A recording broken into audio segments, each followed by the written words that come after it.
Good evening and welcome to Face to Face. For the Newsfirst team, I'm Niresh Eliatamvi. 2 weeks ago, more than 700 of the world's finest information security officers in the field of IT security gathered together at an emergency meeting to discuss the first publicly documented case of a fully autonomous attack by AI, artificial intelligence. This incident caused great alarm around the world. The incident in question occurred when an incredibly advanced AI agent belonging to the company OpenAI, who are the makers of ChatGPT, broke out of its containment facility, surfed the internet undetected, and carried out a planned attack over several days to hack into another platform that contained systems of many other companies. Meanwhile, here in Sri Lanka, we seem fairly oblivious to these types of issues. We Sri Lankans are still scratching our heads trying to figure out why a key department in the Ministry of Finance had not upgraded its email server, which expired in the year 2019, and that led to a hacking incident where millions of dollars had been siphoned out. It's apples and oranges. The world has moved on, and IT, cybersecurity, these fields are now incredibly advanced, but here in Sri Lanka we are still grappling with basic issues. So there appears to be a strange disconnect between Sri Lanka and much of the rest of the world when it comes to cybersecurity. To discuss this very relevant subject is Merl Chandana, who is the lead of the Data Algorithms and Policy team at LearnAsia. Good evening and welcome, Merl. Good evening, Niresh. Right. So, Merl, let's talk about what happened with this OpenAI's agent. First of all, we know what ChatGPT is, we know what Gemini is, and other chatbots. But what is an agent in terms of, now this is described as an OpenAI agent. What is that? So an agent is not very different from the ChatGPT that you and I interact with, but it has a lot more capabilities. It has agency to go and do tasks in the real world. It can do things on your computer, it can browse the internet and then go access other computers. It has been given a lot of autonomy and tools to do additional things in addition to chatting with you on ChatGPT.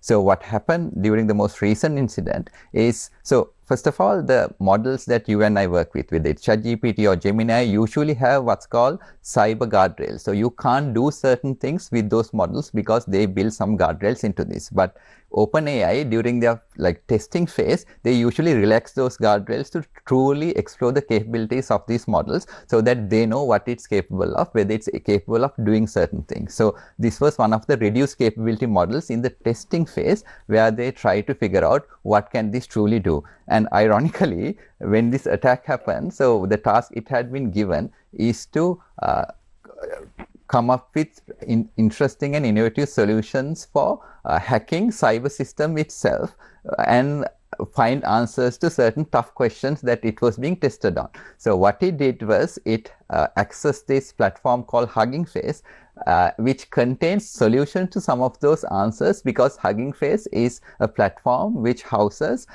these datasets which have questions and answers on all kinds of benchmarks. Benchmarks are what these systems are being tested on. So Hugging Face was a prime target for these models to go find answers to crack this evaluation it was being tested on. So it was, in a way, very ironic incident. It's in a way, it's not immediately going to replicate in the real world, because models that are going to come out of these companies are going to have some guardrails, but there's no guarantee that increasingly even lesser capable models are going to have these things. And with AI, especially with agents, the other big risk is that almost everybody using these agentic tools can actually write software, and some of these people who write these software don't have like all the cybersecurity training, because it has reduced the entry barrier to writing software. So they don't have all the knowledge of how to build secure systems. So the more you democratize access to writing software, the more people can write it, but the more people can write it, they are not going to be as strong.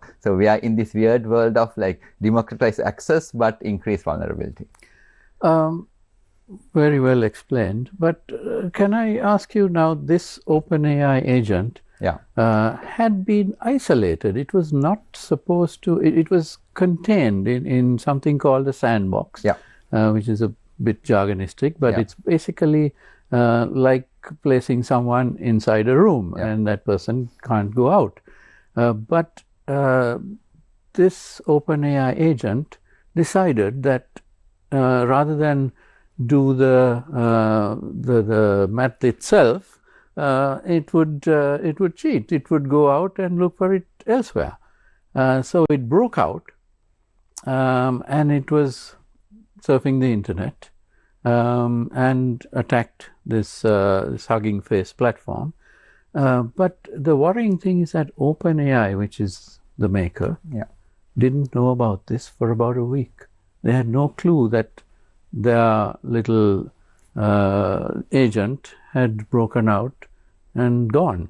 So, of course, there's nothing physically there. It's not like it's a person, so you can't actually monitor it like that. But they had no clue that it was out there in the world and was planning and carrying out attacks on Hugging Face, which had its own security barriers. So those had to be breached. So all this was done very systemically, which is the alarming point. It was, and it's also, I mean, even among the tech community, like people who talk about these things, what they are not really clear of is how did OpenAI not know when it like broke out of the sandbox and it actually accessed the internet and was carrying out for extended periods of time. There's no clear, like enough transparency for us to really know what exactly happened. They must be doing their own investigations. But to your point, like when these systems have competing objectives, the competing objectives being one, you are told to operate within a certain constrained environment, then you are told to optimize for a certain task of solving a problem. So when like objectives are competing, it's an open research question which path these agents would take, whether they would actually go and solve the problem or whether they will stay within the constraints. So that's, I think, something, it's at the frontier of research of like actual technical people studying these things, but it's very much a concern, and like guardrails, proper guardrails are very much needed before they release some of these models. Now, a few days after this incident was discovered, there was a second incident where another company, Anthropic, also reported that one of its agents had also, gone rogue, basically. Now, this seems to be something which it's not an isolated incident. We are seeing more and more of these incidents, and in this particular case of OpenAI's agent, it got a lot of publicity, but this has happened before. I mean, I was reading the report put forward by on this particular incident, and it says that in the past there have been one attack on the Mexican government, which happened in February, and in July there was another attack on the Thai government, and so on. So there have been these issues from time to time which have been getting more and more sophisticated. It is, and so it's like to your second point, even like some of the Anthropic incidents have not even been recent. They've been happening over a period of time. Some of them are like, I think, as old as like a few months, if not like about 6 months. So these things have been happening, and I think companies also try to manage like their PR. Some of these companies are about to like offer publicly to like the broader public in terms of like stock markets. So they have very competing objectives, and sometimes it's not even clear what they're really going for. Like especially with these highly capable models, there's an increasing push by these companies like Anthropic and OpenAI to limit open source software, which open source software is software anybody can download and just use, and they say it will increase the vulnerability of like vulnerability because bad actors can just download them and use it without the guardrails that they have. But the ironic thing about like this open source debate is that the only way the Hugging Face company was able to mitigate a response was using one open source models from a Chinese company, because the normal models from OpenAI, they don't have this capability, because the moment you try to do some cybersecurity work, it triggers and it stops you from doing it, because attacks and defense don't look very different inside the model itself. So like the people who were able to detect and just like come up with some response were only able to do with open source software that was by a Chinese company. So that there's almost like a narrative violation between what OpenAI seems to be pushing for versus some of these open source debates, which I think is like really critical for like any country, including countries like Sri Lanka, because we need to be really investing capacity, money, and our like research focus on how can you build local resilience using like research, companies, private sector, use some of these available models and sort of look at our systems and use these models themselves to build resilience. And it's not the only thing to do, but like open source is like an interesting piece of that puzzle. Now, let's get to the Sri Lankan situation in a minute, but I'd like to expand on the global situation a little bit, where, AI going haywire and doing its own thing is not new, but in the past it wasn't very sophisticated. As far back as 2024, OpenAI had another incident where one of its agents tried to break out, and that was detected fairly early. So that was an early version of AI. And so on, there have been issues. But what is now more alarming is that AI has, over the past couple of years, become so sophisticated that one wonders whether it is under the control of its manufacturers. And even if it is now, in a year or two, what's the situation going to be? In fact, I recall when, after the first version of ChatGPT came out, which I think was in 2022, a few months later, the major manufacturers of these programs got together and they lobbied the US Congress, saying that new legislation needs to be brought in to control AI. But the US Congress didn't do much. So now again, this has raised, sounded the alarm bells. And last week, 2 members of the US Congress submitted a bill to require all AI manufacturers to have some kind of kill switch where the government could, halt the operation of any AI at any point. But that's easier said than done, isn't it? Technically, that's not something that's very easy to do. It is, and we may want to sort of pause a little bit on like some of the earlier attempts, because there's just like a different side to the story as well.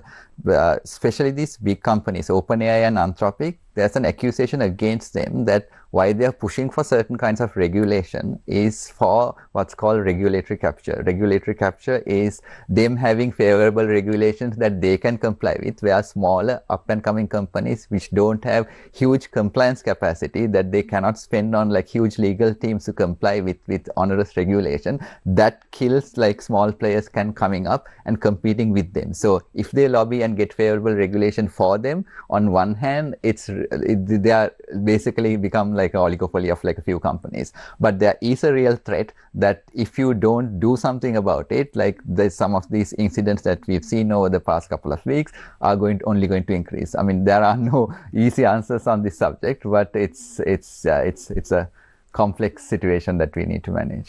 Yes, well, I quite agree with you that some of these large companies would do this. That is, after all, what large corporates do. They try to grab the market share, and then a few of them will control the entire market. Then that's capitalism, the evils of capitalism, and it's very difficult for the smaller companies to come up. So what's interesting about the latest bill before Congress is that it came from both major parties in the US, the Republicans and the Democrats. So they seem to be a bit more cognizant of what's happening. And even US President Donald Trump a couple of days ago spoke about this. So there seems to be a lot more awareness about this. And yes, like especially in the US, this has certainly become a bipartisan issue where like they disagree on many things. There seems to be like a small subset of issues that seem to be agreeing on. But even then, like what's the role of the government, like how onerous should be, like their interventions is I think still being debated, whether they should have like close access or whether it's like the government should have a kill switch or government should approve every release of these companies. I mean, these things are like still being debated, and there are credible arguments on both sides. I mean, I think here we can only like watch and see what unfolds. Well, one thing about any type of new technology in any field is that technology is introduced, and it's introduced very fast because you, as the manufacturers who researched and built this technology, you know that your competitors are just a few months behind probably. So you want to get it out there in the market and grab the market share and earn your revenue and your profit off it.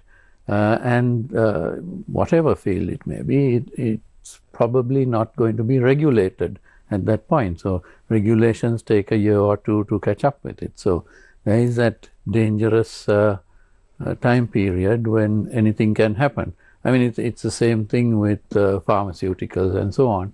And even the bigger challenge with AI is this is such a general purpose technology touching on many aspects. It's not even clear where to think about beginning to regulate. There are all kinds of issues on children and women, and issues on the labor market, issues on environment, issues on copyrights, issues on discrimination and bias in these systems. So like this really needs to be good regulatory capacity to identify the right set of like sub problems in these general purpose technologies, and then see like do we have enough guardrails to regulate them. Because one of the approaches in regulating is to not come up with an entirely new law, but look at what like laws do we already have and see if we can amend some of these things to accommodate for some of the risks that are emerging. For example, cybersecurity laws can be amended, data protection laws can be amended to reinterpreted, maybe additional guidelines can be provided to mitigate some of the harms, because like countries like us, which don't have a whole lot of capacity at the top in regulating, are going to have a hard time in first coming up with the right piece of regulation, and two, finding the capacity and building the institutions which have the capacity to impose. And then that's going to take, I mean, Sri Lanka realistically, I mean, 2 years is very ambitious, I would say, but like a good middle strategy or like interim solution is going to be look at like what are all the harms that are going to come out of these systems, and out of those harms what are going to be affecting Sri Lankans, and what policies, what mix of policies and regulations do we have to address some of those harms. For example, some things may be addressable through schools, like how curriculums are developed, how devices and AI is used in the classrooms, there's various levels of addressing this. Right. We will get to Sri Lanka in a couple of minutes, but first we need to take a short commercial break, and then I'll be right back with Merl Chandana. Don't go away, we'll be right back.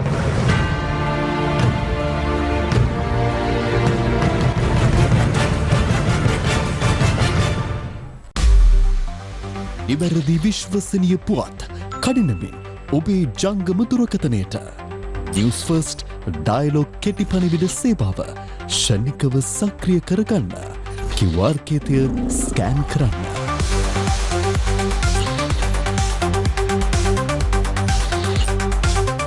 දිනුම් වැදීමෙන් වටිනා ජංගම දුරකථනයක් හෝ රූපවාහිනියක් දිනා ගන්න.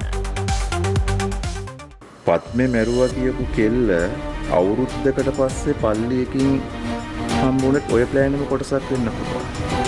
මේ වෙන දේවල් එක්ක එකෙක්වත් විශ්වාස කරන්න නරකයි.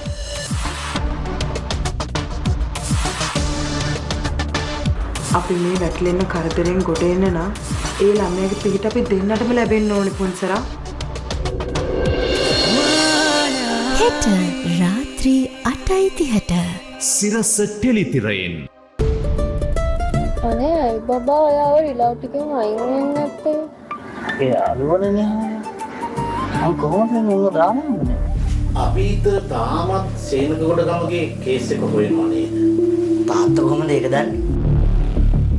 මේ සේනක ගොඩගමගේ ගංගා ගොඩගමගේ මමයි.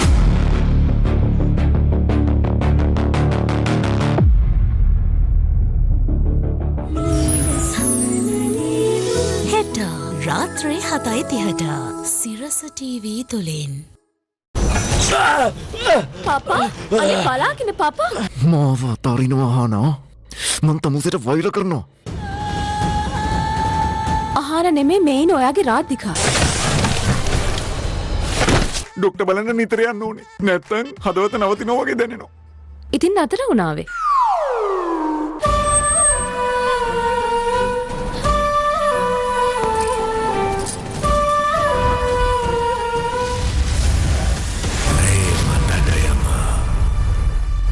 හෙට රාත්‍රී 9:30ට සිරස ටෙලිතිරයෙන්. සරු පොළොවෙන් ඉසුරු මවමු. දිට්වා වෙනසූ කෘෂි යටිතල පහසුකම් යළි ගොඩනැන්වීමේ මහා සංග්‍රාමය.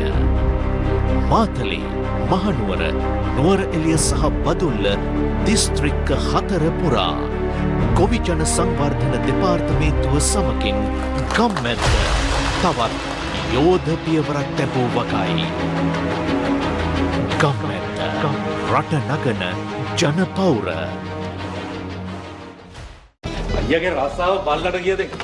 අයියා බය වෙන්න එපා. මට පුළුවන් මුළු පවුලටම කන්න දෙන්න. මල්ලිට හරි අනුට හරි ඇවිල්ලා කියන්න තිබුණා මේ මිනිස්සුන්ට. ඉතින් මිස්ටර් මේ සෙන්දත් ජයනේ. සෝරි. බාප්පා මොනවා කරයිද කියලා නම් දන්නේ. මොනවා හරි දැන්නොත් මං ඔයාට කියන්න. පවුලේ දාල වෙච්ච හැම දෙයකටම මල්ලිත් වගේ කියන්න ඕනේ. මං මොනවා කරාටද අයියා?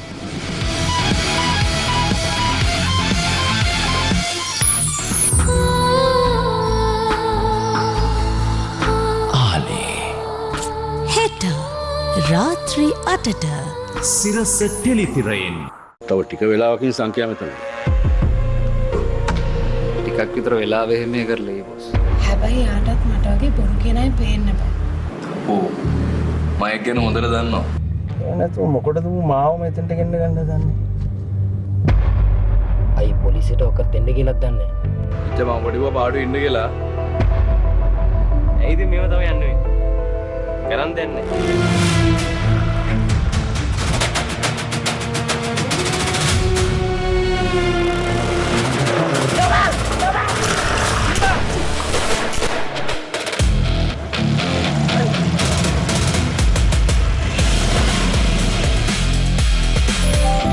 අහංකාර ආදරේ හෙට රාත්‍රී 9ට සිරස ටෙලිතිරයෙන්. This weekend and every weekend, TV1 brings you the adrenaline of Aussie Rules football. For the very first time on Sri Lankan free-to-air television, feel the hits, the spectacular marks, and the roar of the crowd. Every weekend, catch AFL action exclusively on TV1 every Sunday at 9:45 p.m. Don't miss a moment, because every mark, every goal, every victory is right here. TV1, the home of AFL, for millions of Sri Lankans. Brought to you in partnership with ABC Australia.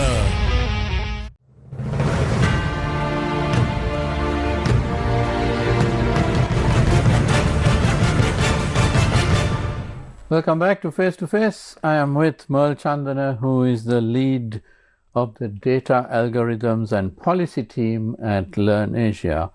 Now, Merl, let me ask you about the extent to which Sri Lankan institutions are also at risk from not just from AI but from human hacking as well. We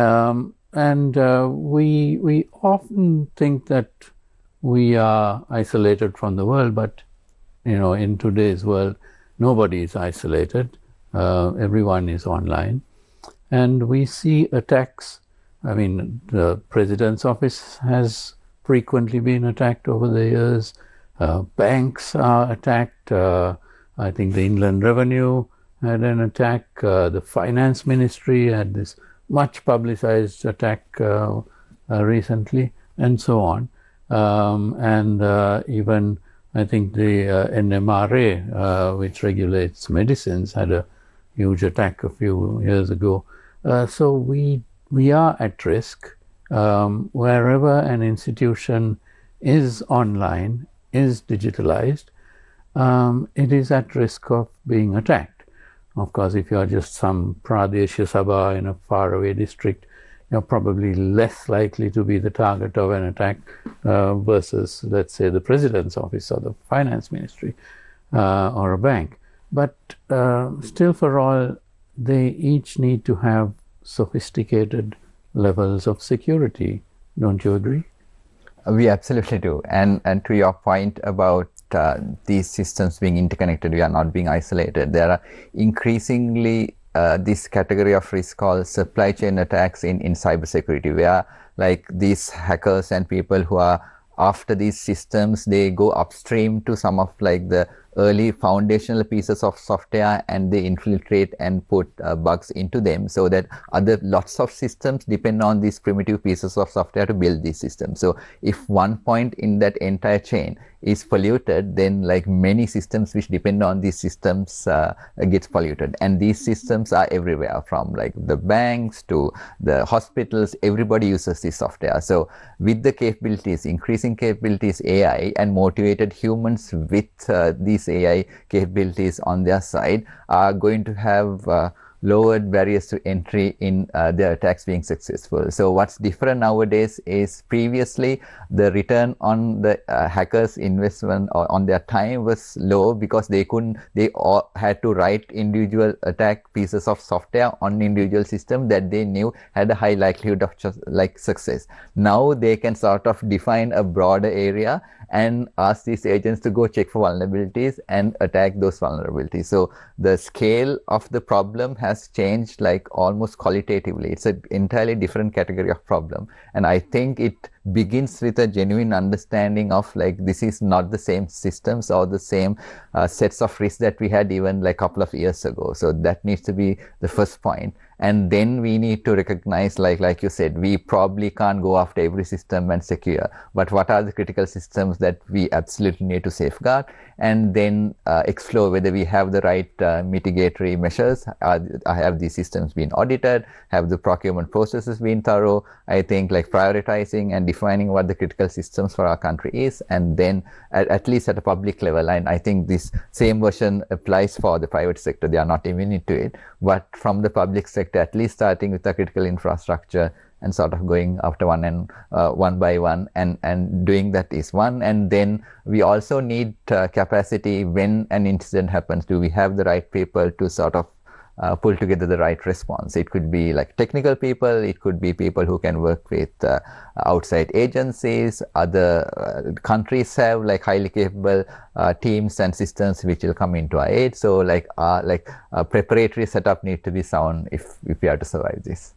Absolutely. And another worrying aspect now is that hundreds of systems or hundreds of institutions in Sri Lanka have gone online. I'm talking about public institutions, local government, semi-government, and government. And there are hundreds more which are being digitalized. Now, with digitalization, the risk comes in. Of course, we have to digitalize. That's a given. I think for perhaps 15 to 20 years, we were not digitalizing for various reasons of corruption and mismanagement usually. But now, especially with this government, the digitalization is moving forward very quickly. But this brings with it that huge risk in terms of cybersecurity, don't you think? It does. It certainly does. And the more systems that come online, the greater the attack surface is going to be for bad actors. And we need to, I think, there are many different parts to this. The first is to look at if systems have not been procured, we really need to think about how we procure these new systems. What additional safeguards are we going to put? Do we have the people to sort of assess what those procurement is going to look like? Because it's not just technical capability at building things, but it's also government procurement of systems. And how do you manage the cybersecurity aspects of a government contract of a software, and what those modalities are going to be. So that's one thing. And two, I think given the limited capacity that we have, and even so cybersecurity, one challenge that we are going to have is cybersecurity skills are so in demand that the best people in this country are going to have much better time serving companies outside of the country, and they are going to be employed elsewhere. So we have a skill migration issue, but it's going to be even more pronounced in the cybersecurity sector. So we need to figure out ways to deal with that dearth of talent and talent leaving the country. So one thing would be to collaborate and partner with other capable institutions, and there are increasingly new agencies and research departments coming up in different parts of the world, including India and Singapore, where AI cybersecurity is an increasing focus. So where we lack capacity, if we have the right partnerships, we should be able to string together some response. And the second would be we can't say in the long term that we are going to depend on external partners only. We need to build that capacity. One, we need to have some form of attracting talent into the government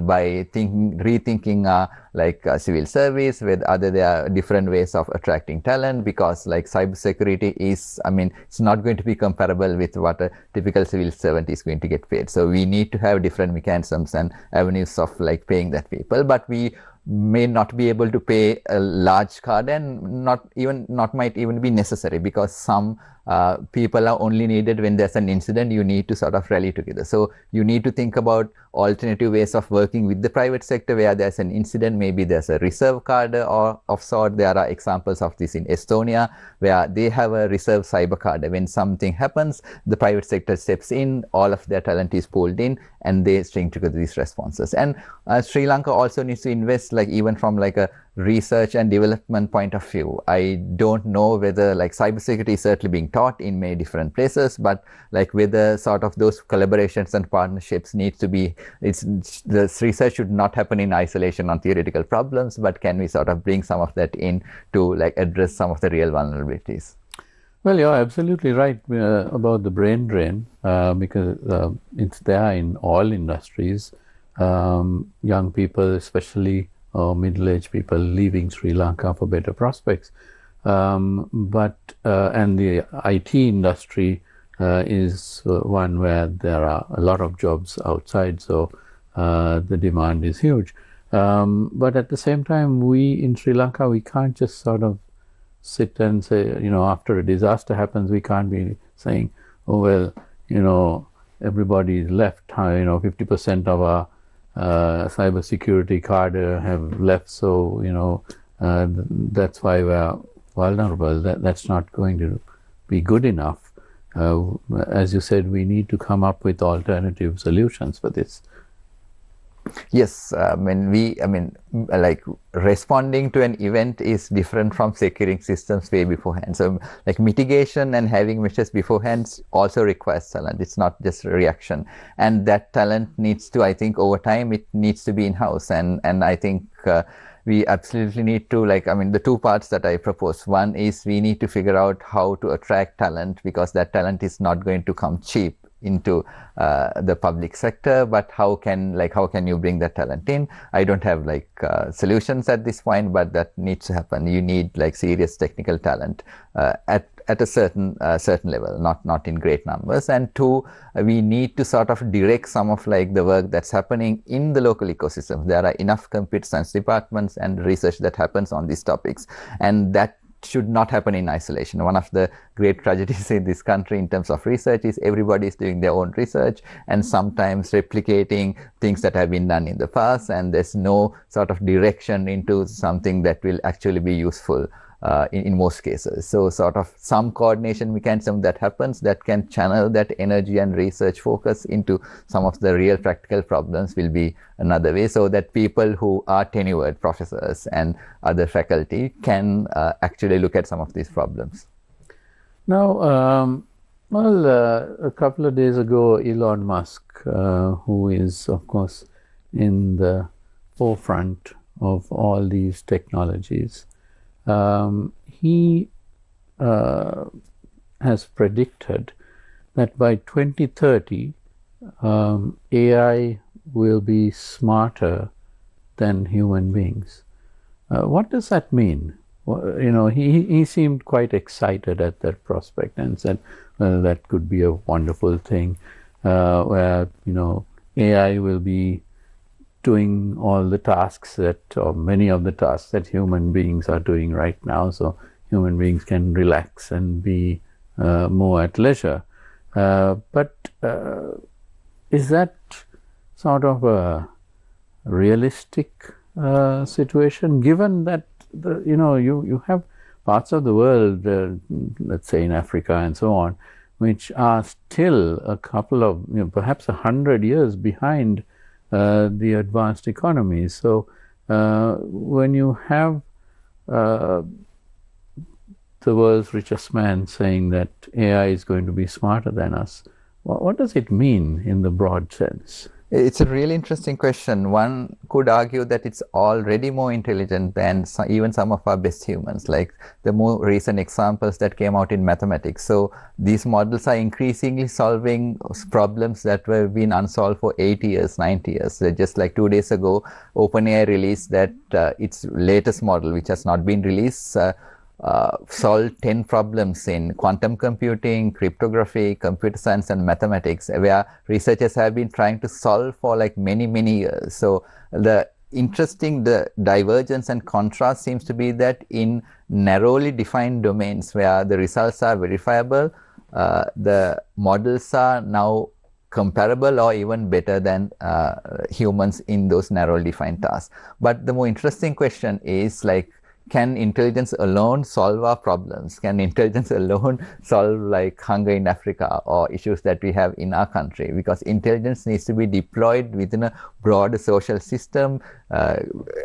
Like it needs to get in contact with human incentives, human failings, human limitations, the institutions that we have, because like even though intelligence is at our disposal, some problems it has not been intelligence that has been lacking. We've known the solutions for some of these problems. We've even had the funding, but that funding does not go to the right places, and it has nothing to do with we don't know what to do. So increasingly you will see like it will do increasingly amazing things. Sometimes it's very difficult for even normal people to understand what even is going on, but you will see this contrast with world taking perhaps a very long time to catch up and enjoy widespread benefits of that intelligence that seems to be at our fingertips. So in a way, Elon Musk is right, but that does not mean like widespread prosperity for everybody.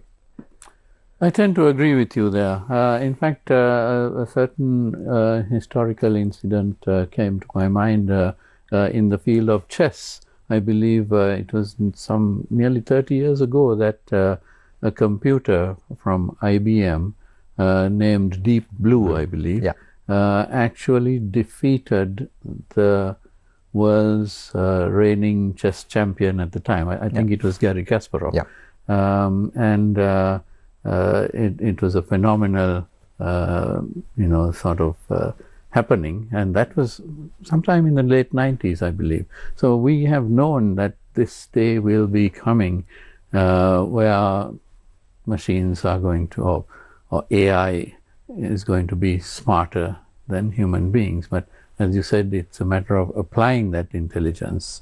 Now, let me ask you also about, in the movies, you have doomsday scenarios. AI becomes more intelligent, decides that human beings are not needed, and then you have a doomsday scenario. You have, the Terminator movies from the mid-80s and many other doomsday scenarios.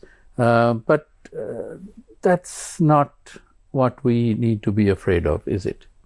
Yes, I have this pet peeve where I say sci-fi has done a great disservice for people's understanding about AI, because no system we've built so far, there's any evidence to suggest that they have this like autonomous sense or like perception that they want to take over and like the human race, or have any kind of like self-guided instinct to come after humanity, because that's the portrayal that you see in movies, that they suddenly become conscious, they have human-like sensibilities, and that has guided, I think, a lot of public understanding of AI, which I think has been unproductive at best. So current systems are highly capable, but they are directed in, even though it feels like they are going after cyber system, it's still in pursuit of a defined objective of finding a solution. There's no sense of them taking over like agentic in a truly like a bad sense, like if I'm to put it that way.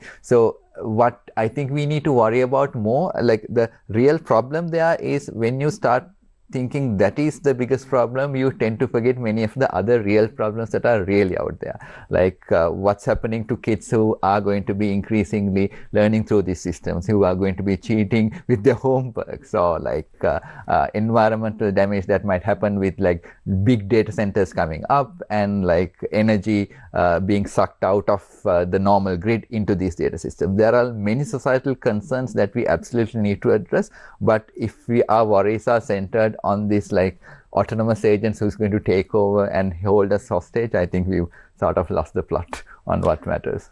Is it so much a threat of AI, or is it a threat of humans using AI for nefarious purposes? So for example, I spoke of the very frequent attacks on the president's office.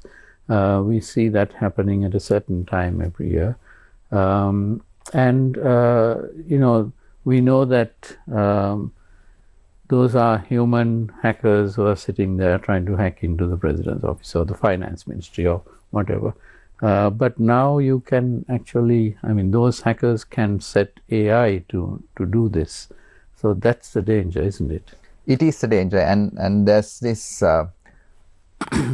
research or like conceptualization of AI from some of the researchers, I think at Princeton, who term AI as normal technology. They urge everybody to think of AI as another technology, maybe highly capable, but are beholden to incentives and motivations of humans. Humans are going to use these systems to do bad things in the world. It will help humans in predictable ways as other technologies. The effects might be different, but you should not think of AI as having agency or doing harm on its own. It's very much accountable within like the human structures that we have built. The moment we forget and give undue agency to AI and forget that it's humans that are behind these systems, I think we are trying to solve the wrong problem. So what you're saying is, don't give AI too much credit.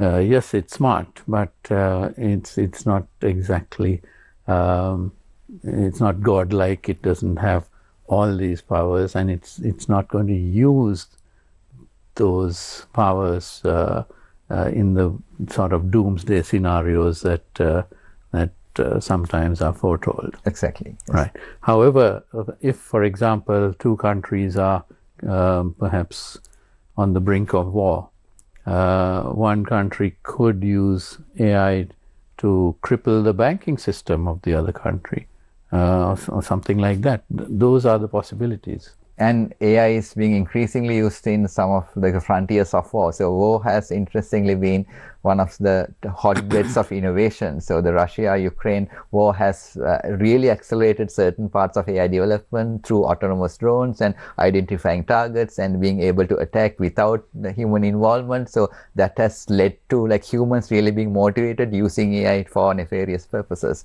Who is right, who is wrong, like we can debate, but like AI, like the more the incentive is to really gain advantage using technology, people are always going to invest and gain that advantage. Interesting thoughts indeed. And this field of AI is advancing so fast that it's impossible to tell the future even 6 months from now. Indeed, and it's very different from what it was. I think even so, there've been I think about 3 major pivot points of AI. The first, the more recent version, like more recent surge in AI. AI has been around from the 1950s, but the more recent enthusiasm was with ChatGPT. And then we had systems which were able to hallucinate less and give you more credible answers. But around November last year is when these agentic capabilities really came into play. And we don't know what's going to happen in like another 6 years. There have been, and even the experts, like the consensus seems to be nobody really knows what's going to happen. We can like just watch closely and monitor and like quickly react and respond. But it's really unpredictable. So we live in interesting times, and let's hope that they are well-regulated times very soon, because we don't want rogue humans using AI in a rogue fashion, and that I think is the greatest danger, more than AI taking over the world. And I'm afraid we are out of time. My thanks indeed to Merl Chandana, who is the lead of the data algorithms and policy team at LearnAsia. Thank you very much for coming on the show. Thank you. And don't go away, because the news is coming up next. Have a great evening.